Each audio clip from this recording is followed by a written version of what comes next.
Hello everyone and welcome to this short presentation which is designed to provide some insight into the BSE stress accreditation process. Hopefully throughout you'll find out the details surrounding the overall process, some insight into the different elements that are involved, and also get some handy tips and tricks to help you along the way. My name is Professor Martin Stout. I'm a consultant physiologist based at Wythenshawe Hospital in Manchester, and I've been a stress accreditation examiner since its inception some years ago now. So I'm hoping you'll find this talk useful and a good resource for anyone who wants to undertake the process. So moving on to the contents of the talk, as with all accreditation processes at the British Society of Echo, all the specific information and the requirements that you need are provided in great detail in the information pack, which is available on the BSE website. Later on in the presentation, I'll provide you with a link to this resource, and it is actually really useful. We'll go through the aims of the accreditation process, any previous requirements that you may need to enter into the process, and then delve into the specific aspects of accreditation, so the theory and practical, including the sort of sub-aspects of each of these, so the MCQ video questions, the logbook, the practical scanning, and the video case presentation. And then I will summarize at the end, and hopefully all along the way I'll give you some advice that will help you get through these processes as best as possible. So the aims of the process and why you should do it.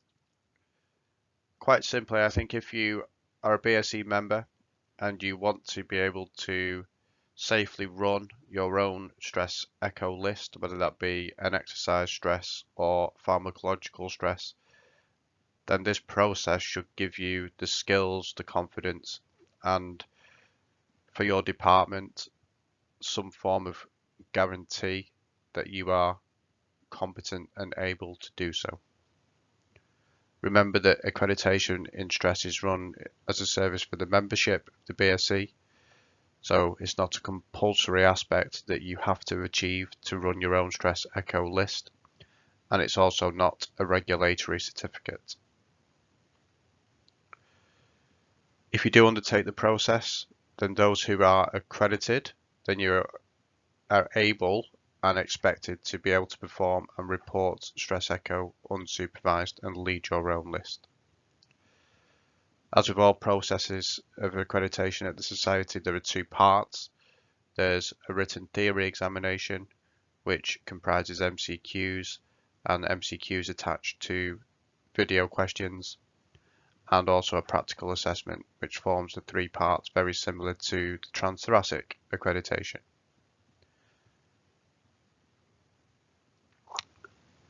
Accreditation is a minimum requirement, and it's not necessarily regarded as a guarantee of competence. Effectively, you are assessed on your performance on the day, particularly with the practical scanning aspects and how you talk through your video cases. Obviously, your logbook is over a longer period of time, but you will need a mentor in your department who can provide us with information that you are competent over that period of time collecting the logbook studies. We recognise that reaccreditation is important, and there is a need for continued education and continued practical involvement in scanning within stress echocardiography, and that's why we limit the accreditation to a 5-year period. So after 5 years you will be expected to reaccredit, just as you would for transthoracic accreditation. The details about reaccreditation are on the BSE website, and you'll be able to find that at www.bsecho.org. There are specific requirements that you will need to possess to undertake the process itself. Obviously, the candidate must be a member of the British Society of Echo and also hold either BSE or EACVI adult transthoracic echo accreditation. As I mentioned on the previous slide, you must have a designated mentor, so someone who has experience in stress echocardiography who will be able to assist and supervise them through the accreditation process. The elements of the accreditation process are compulsory, and both of those elements need to be passed in order for you to become an accredited member. And remember, the theory exam has got two parts. It has an MCQ theory section and a best answer section based on image reporting. And I'll give you an example of that later on in the presentation. And the practical assessment has three parts. So your logbook, there's a practical scanning assessment and a Viva assessment of 5 specific patient case studies. You can't attend the practical assessment unless you have first passed the written assessment, so you won't be allowed to proceed on until you pass that initial written assessment before you attend the practical assessment.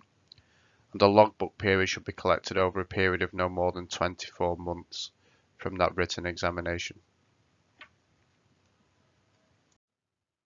So into the specific aspects of the assessment. So we'll start with the theory assessment.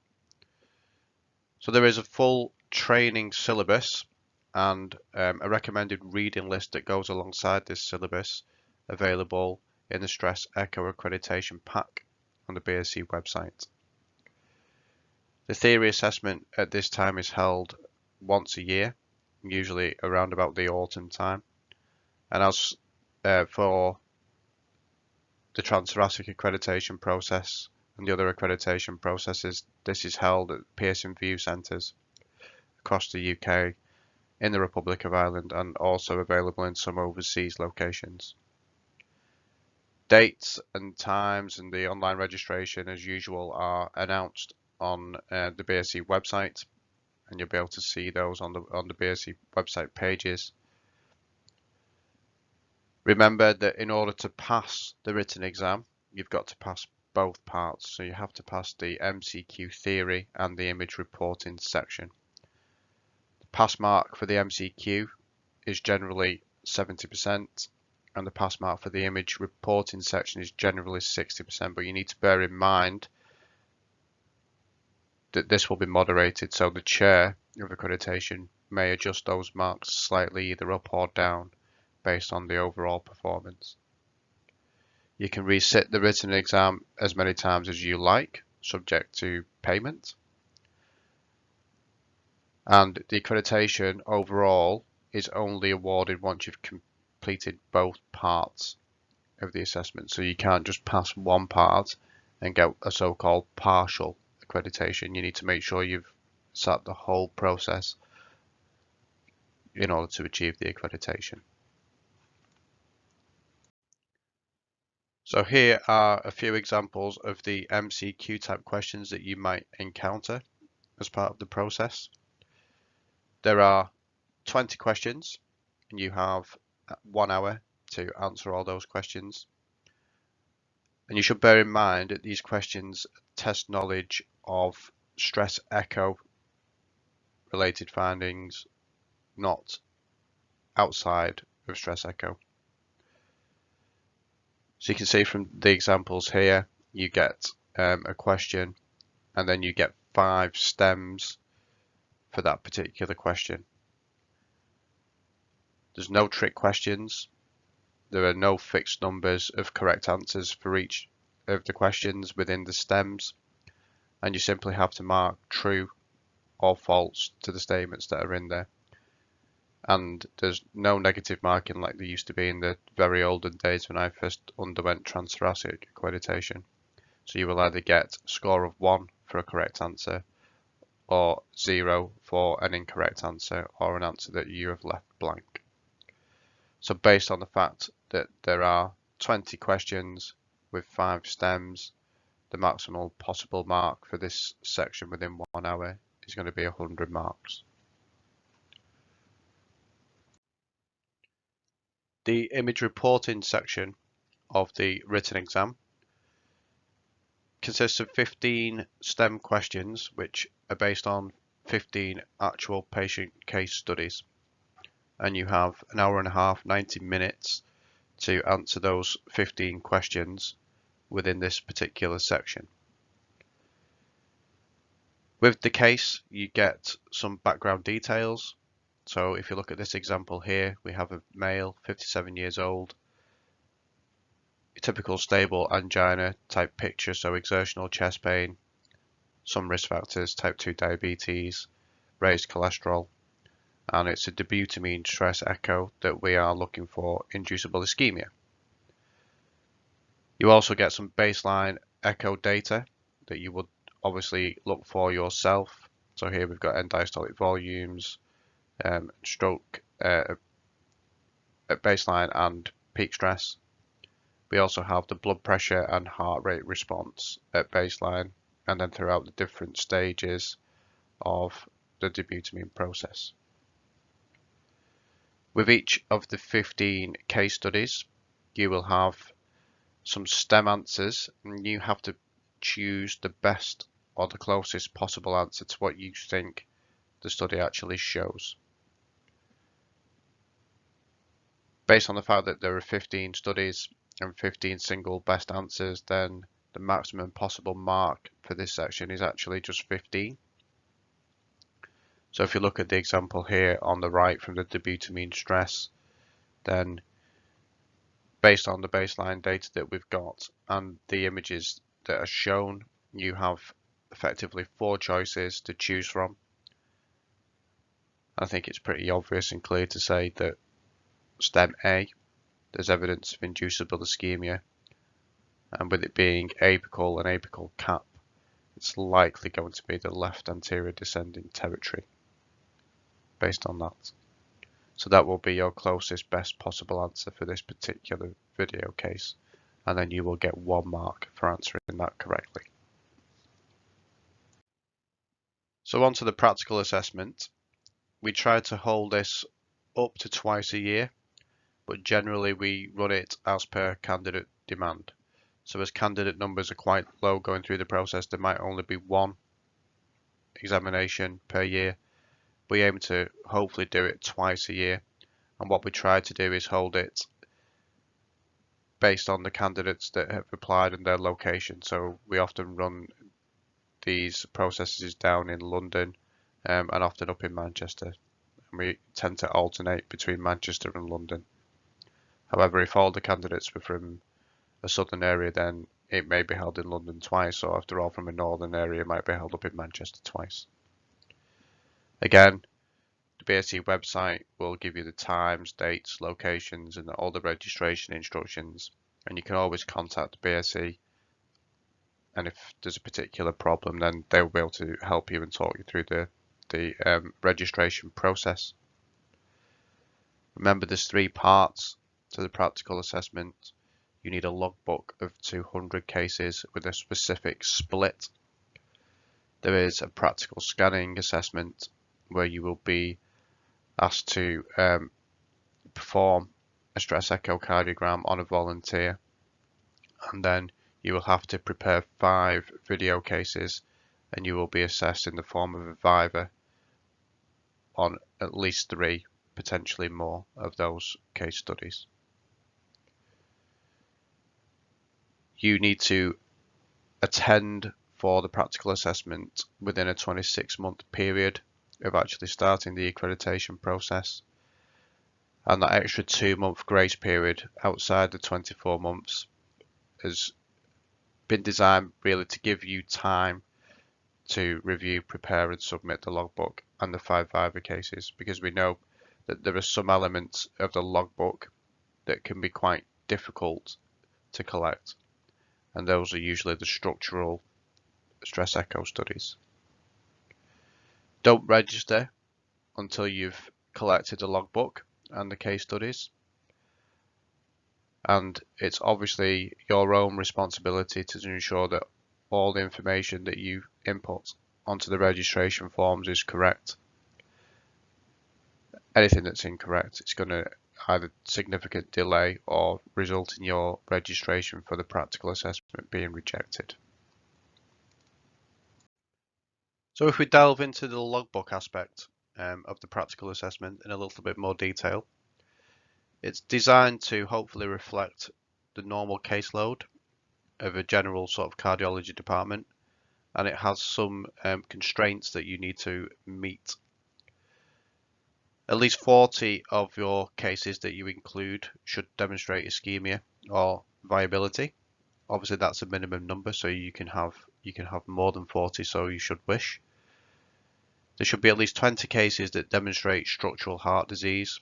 These can be your moderate or severe valve lesions, cardiomyopathies like DCM or HCM.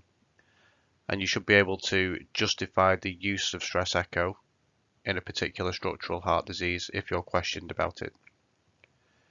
You should be able to use contrast safely. So at least 50 of your cases should demonstrate the use of transpulmonary contrast. And you can have a maximum of 140 cases that are actually normal. Okay, that's the maximum number that are allowed. There are a couple of caveats that you need to think about. So if you work in a department that predominantly uses pharmacological stress, so dobutamine stress echo, then you need at least 25 studies using a different stress modality. So the example here is if you've got 175 dobutamine stress, then you must also include 25 exercise stress. And that number can vary, so you could have 170 DSE and 30 exercise stress if you so wish. It's also expected that the later 180 cases are reported primarily by the candidate. So your initial 20 cases and 20 reports can be overseen by a mentor or an experienced operator, but the rest, the final 180 of the cases, should be reported primarily by the candidate themselves.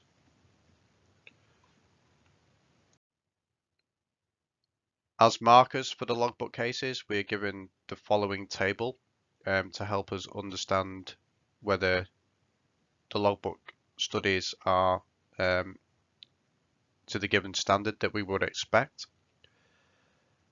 And for each of the logbook cases, we will go through and we'll ensure that the following aspects that are generally required are actually met within the logbook reports. So the indication for the stress echo, so why we're doing it, rhythm during the test, any arrhythmias during the test, comments on your resting global LV and any regional wall motion abnormalities, the type of stressor used for exercise studies in particular, how long they exercise for, what was the peak workload on the treadmill or the bike, and any symptoms and the reason why they stopped exercise. And for dobutamine studies, so the intervals of dobutamine use, 5, 10, 20, whatever it may be, the peak dobutamine dose, and the addition of atropine and the dose of atropine if that's used. There should be comments about global LV function and regional wall motion abnormalities at peak stress. And for structural studies, there should be a clear description of the relevant pathology and a clear indication for doing the test, and then a nice succinct conclusion that gives recommendations as necessary. For the practical aspect of the assessment, then generally we have a volunteer who will be brought in, and the candidate will be asked to perform an exercise stress echo, not a dobutamine. It's always an exercise-based modality of stress on this normal volunteer. You can, as the candidate, select your preferred exercise stress modality. So you could either choose the supine bicycle, or if you're more used to treadmill, then you can use a treadmill, and you can choose that prior to attending the practical assessment day. And both modalities will usually be available on any one assessment. If you are using a bicycle or the treadmill, then you will only be allowed to use the BSE recommended protocols. So that would be, for instance, the WHO 25 watt protocol on the bicycle or a Bruce protocol for the treadmill. There will be somebody in the room to help with the controls of the treadmill and the bicycle. You won't be expected to take pictures and then run round and increase the wattage on the bike or what have you. You need just to concentrate on the patient and acquiring the images. If you're not familiar with any of the equipment, so it might be a different echo machine that you are used to, if you just ask the assessor, how do you change the depth? I need to just adjust my sector width or increase the gain. Could you show me where the button is? They will be more than happy to alter the equipment if you're not familiar with it. You don't necessarily have to perform a full protocol up to max heart rate.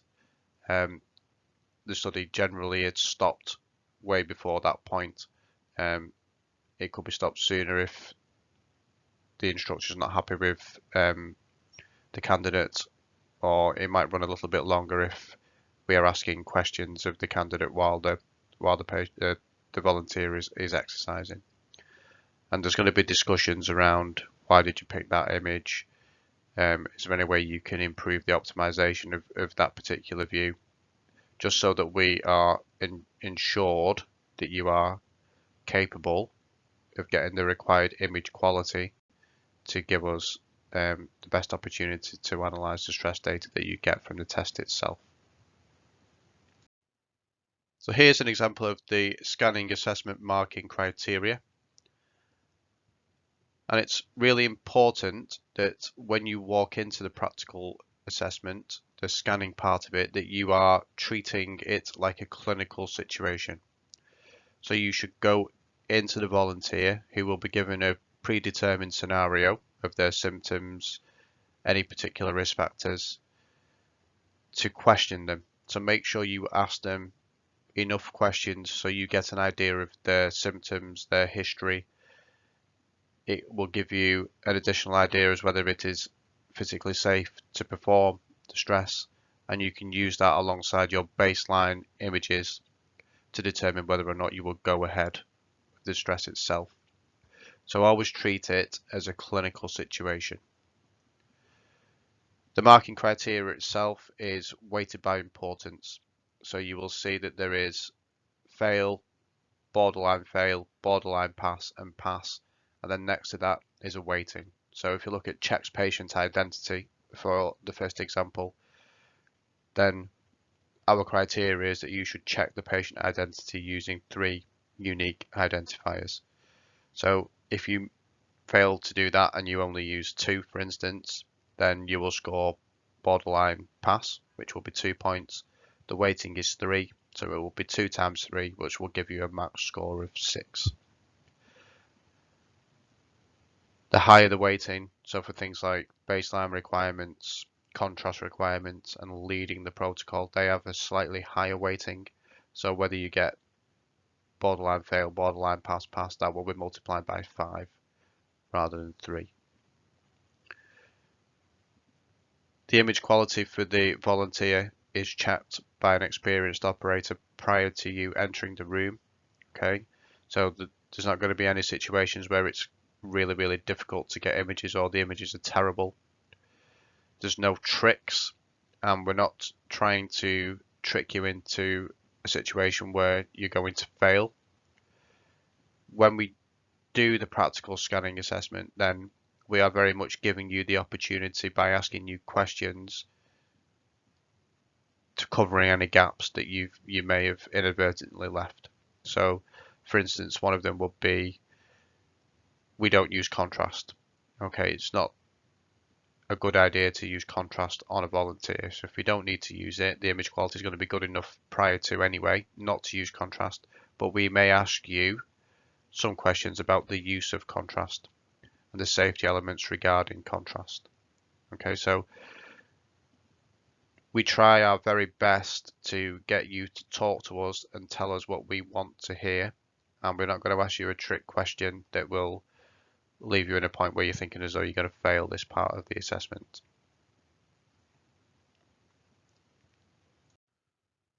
So for the Viva case presentation, then we ask you to put together 5 different case studies based on the 5 titles here highlighted in red. So a normal dobutamine study, a normal exercise study, a reversible ischemic response, a non-viable or viable myocardium, and a structural heart disease.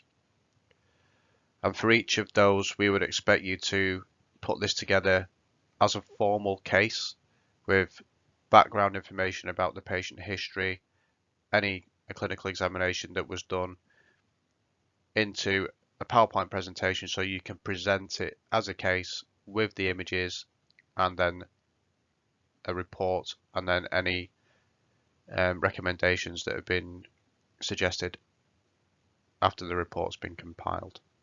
Okay, we expect that for your dobutamine study you have all the required views, so parasternal or apical long axis, parasternal short, apical 4 and apical 2 chamber, and we expect the 4 stages, so baseline, low dose, intermediate dose and peak dose.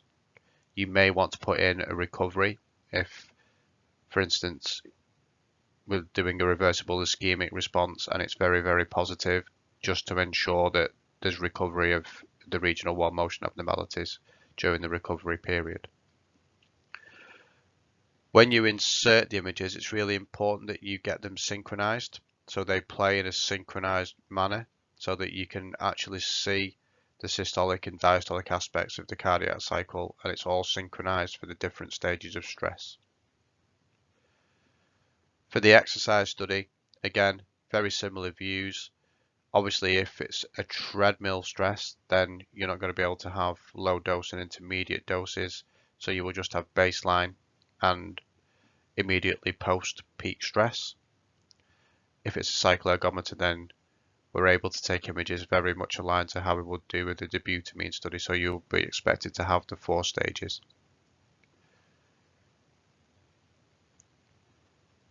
For the structural case, this is often probably the one that is often most questioned and the most difficult to talk through.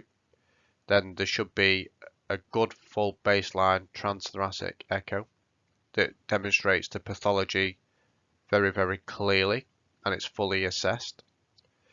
And then you should utilize a protocol that takes you through to get you the most appropriate and relevant answer to the clinical question.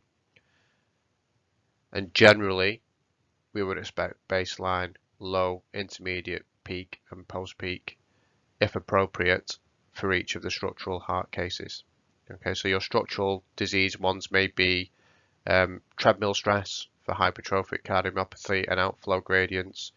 It could be bicycle stress for severe valve disease to assess for symptoms and LV-RV response, for instance, to exercise during stress. It could be low flow, low gradient aortic stenosis using a dobutamine protocol. So whatever your clinical indication is, your full baseline transthoracic should outline what the specific underlying pathology is, and then you should use a relevant stress protocol to allow you to determine a clear outcome and answer to the clinical question that's being asked. So there are definitely some specific tips and tricks that you should probably be aware of with regard to the Viva case presentation. So you can see on the left hand side the scoring matrix here for the case 1, which is a normal dobutamine stress echo using transpulmonary contrast. All these scoring matrices are found within the Accreditation handbook, so you can read those at your own time, and it will obviously give you an idea of what it is we're looking for and what you need to put in. Definitely present it as a case study with a PowerPoint, the full background rationale for the study, and include all your images.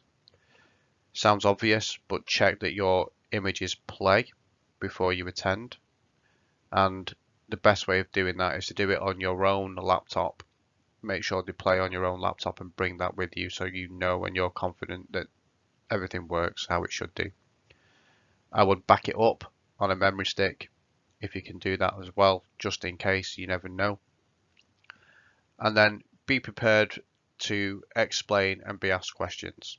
Okay, so based on the fact that you're going to be assessed on this and asked questions about it, then it's in your own interest to make sure that the studies that you include have got the best possible image quality. And by having the best possible image quality, it reduces the amount of variation in people's opinion of whether there's a regional wall motion abnormality, for instance. If you can't quite see an area that clearly and it's not massively obvious there's an issue, then it can be difficult for you to explain that there is. I would always be obvious.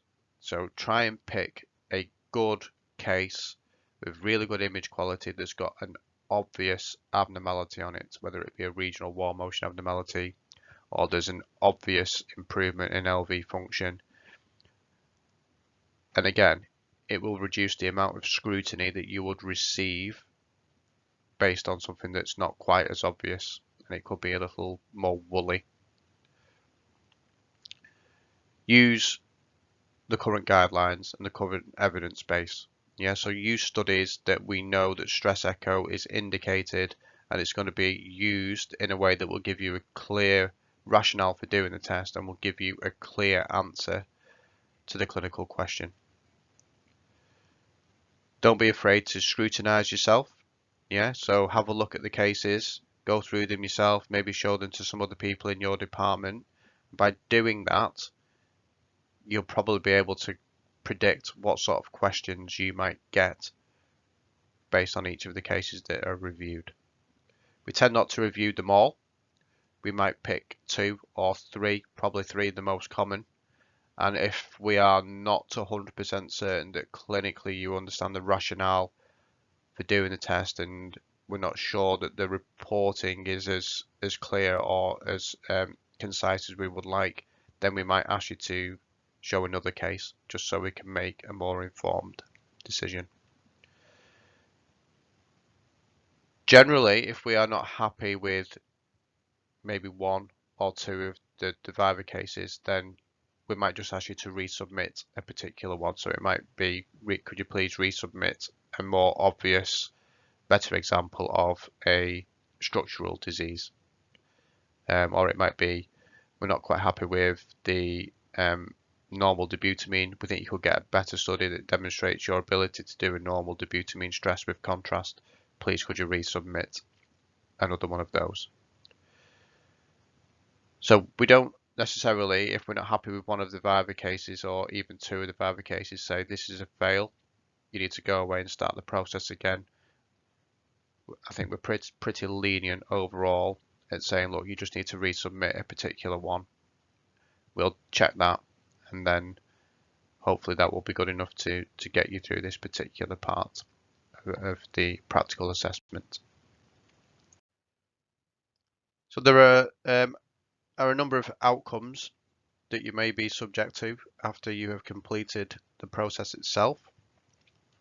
So any one candidate will have 2 attempts at passing the practical assessment, part of the accreditation process.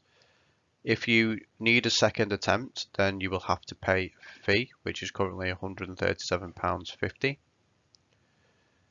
If you are successful in all 3 parts of the practical assessment, remember you will all have already been successful at the theory part, or you wouldn't be attending the practical part, then you will be awarded the BSE stress accreditation, and then you will be on the accredited member list, which is available on the website.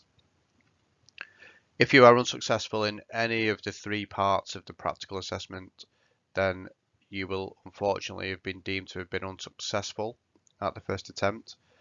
And we are generally really good at sitting you down and giving you some really detailed, constructive feedback that will help facilitate a reattempt. So we'll give you exactly what you need to do or what we need to see for you to come back for the second attempt and be successful.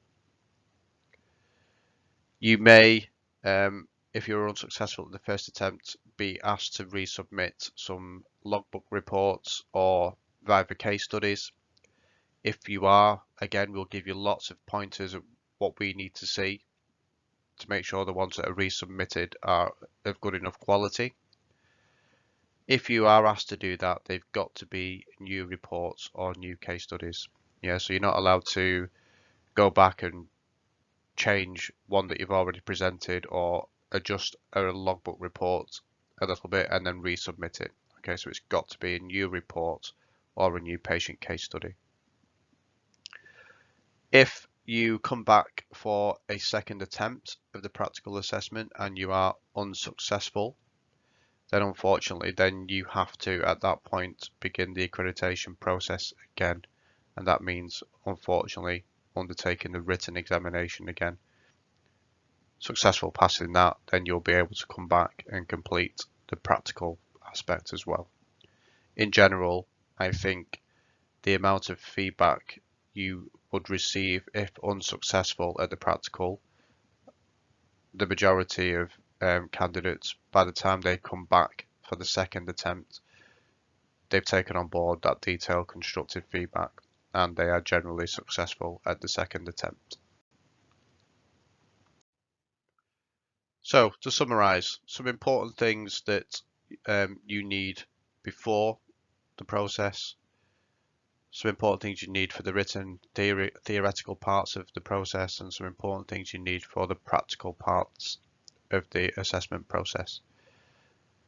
The most important thing is the stress echo information pack, which is available on the BSE website, and the next slide gives you the link to that pack. It's there for a reason. You should read it in as much detail as you can because it will give you every single ounce of information. Most of the stuff that I've gone through with you during this presentation, but have it with you all the time so that you know that you are effectively doing the right thing and submitting the right case mix, and you're doing the right process to be successful as part of the accreditation process. You need to get an experienced mentor, ideally somebody who's gone through the process, because that gives them that extra sort of mentorship that can help you when you're going through the process itself. But the more experienced the mentor is, the better. Obviously read the accreditation pack, we've just talked about that. Use the resources that are noted in the accreditation pack, and avoid the really common silly mistakes. So make sure your logbook's complete. Make sure your reports are of a good standard. Look at the marking criteria for the logbook reports and make sure that you address all the aspects that we expect should be addressed in a comprehensive report. Check your case mix. Make sure the case mix is of the right order, like we discussed earlier during the presentation. Don't come to a practical exam not fully competent. You should be able to walk in that room and you should be able to clinically handle a stress echo, and that is ask the right questions of the patient, be competent in getting the images, understand what would happen in emergency situations. So walk in that room as competent as you possibly can be. And then make sure your Viva cases are of good enough quality and are suitable for the aspects that we want. So again, look at the marking criteria, look at the mix of Viva cases you need, and bring the best possible image quality that you potentially can. If at any point along the process or before the process you want to ask questions or you're unsure about anything, then please just email the accreditation team at the Society. They are very helpful and they will assist you as much as they possibly can. You should enjoy the process. It's an enjoyable process. I know it can be stressful and there's lots of things to think about. However, you should enjoy the fact that you are improving your standard in stress echo and you are determining that you are of a level nationally to walk into any stress echo department and competently perform stress echo on any patient that arrives in there. Do I need this? I've said yes. Technically, you probably don't because it's not a mandatory requirement. However, if you think about what you will achieve by going through the process, and that is ensuring that you are competent, you are confident, and the processes that you use within stress echo meet a national standard, so to speak, then it gives you the confidence and ability to say, yes, I know how to do stress echo, I am safe, and ultimately we work for the patient. And if you're safe, then the patient's going to be safe, and that's what anyone is asking for. So thank you for listening. I hope it's been insightful, and I hope that by listening to the presentation, it will give you the required information and help you make a decision to go through and complete the stress echo accreditation process, and hopefully make it a little less daunting going into it and understanding what's involved. This is the link to the stress echo accreditation information pack on the BSE website. Really, really important. So hit that link, get the pack, and I will hopefully see you at a stress echo accreditation practical assessment at some point in the future. Thanks very much.